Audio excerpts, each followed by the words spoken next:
నా ప్రశ్న ఇస్లామీయ చట్టంలో ముహూర్తాలు అనేవి ఉంటాయా? అంటే కొంతమంది మొహరం నెలలో నిఖా చేసుకోకూడదు, లేకపోతే ఫలానా రోజు నిఖా చేసుకోకూడదు అనే సాంప్రదాయాలు ఏమైనా ఉంటాయా? సోదరుడు ఏదైతే ప్రశ్న అడగడం జరిగిందో ఆ ప్రశ్న ఏంటంటే, ఇస్లాంలో కూడా ముహూర్తాలు ఉంటాయండి. కొంతమంది కొన్ని నెలల ప్రస్తావన చేస్తూ ఆ నెలలలో వివాహాలు జరిపించకూడదని కొంతమంది భావిస్తుంటారు. ఇది ఎంతవరకు సమంజసమైనటువంటి విషయం అని సోదరుడు ఏదైతే ప్రశ్న అడిగారో, వాస్తవంగా చెప్పాలంటే ఇస్లాంలో మూఢనమ్మకాలు ఎట్టి పరిస్థితుల్లో లేవండి.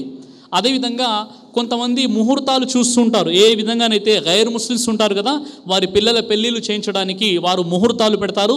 ఆ ముహూర్తం ఉన్నప్పుడే ఆ లగ్నం అనేది జరుగుతుంది. అంటే ఆ ముహూర్తం ఉన్నప్పుడే వారి యొక్క వివాహాలు జరిపించడం జరుగుతుంది. కానీ ఇస్లాం ధర్మంలో ఏ విధమైనటువంటి ముహూర్తాలు లేవు.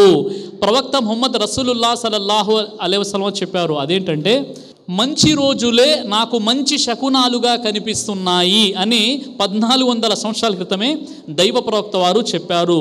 అదేవిధంగా ఇస్లాం ధర్మంలో ఏ నెలలో అయినా వివాహం అనుకుంటే మనం వివాహం జరిపించవచ్చు. వివాహం కోసము అమ్మాయి మానసికంగా శారీరకంగా సంసిద్ధంగా ఉందా లేదా అనేటటువంటి విషయమే చూడడం జరుగుతుంది తప్ప ముహూర్తాలు అనేవి ఇస్లాంలో ఎట్టి పరిస్థితుల్లో చూడడం జరగదు. అయితే కొన్ని నెలల్లో అవి హుర్మత్ అంటే పవిత్రత శ్రేష్టత కలిగినటువంటి కొన్ని నెలలు ఉన్నాయి. ఆ నెలలో ఉపవాసాలు ఉండాలని ప్రవక్త ముహమ్మద్ సల్లల్లాహు అలైహి వసల్లం వారు ఆదేశించారు.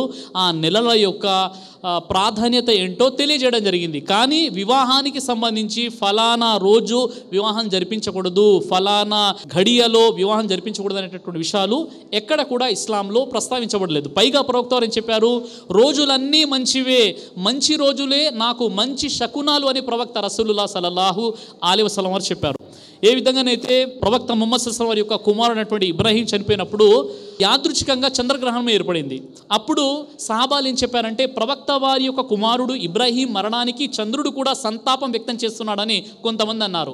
అప్పుడు ప్రవక్త వారు సూర్యచంద్ర నక్షత్రాదులన్నీ కూడా అల్లా ఆధీనంలో ఉన్నాయి, చంద్రగ్రహణానికి నా కుమారుడు ఇబ్రాహీం మరణానికి ఎలాంటి సంబంధం లేదు అని దైవ ప్రవక్త ముహమ్మద్ సల్లల్లాహు అలైహి వసల్లం చెప్పడం జరిగింది. కాబట్టి మంచి రోజులే మంచి శకునాలను ప్రవక్తలు చెప్పారు. ఇస్లాం ధర్మంలో ముహూర్తాలు పెట్టేసుకొని ఫలానా రోజుల్లో మేము వివాహం జరిపించాలని చెప్పుకోవడం మన అవివేకం, అజ్ఞానం తప్ప ఇస్లాంలో ఎలాంటి ఆధారాలు. సంక్షిప్తంగా ఈ ప్రశ్న జవాబు దొరికిందని నేను ఆశిస్తున్నాను.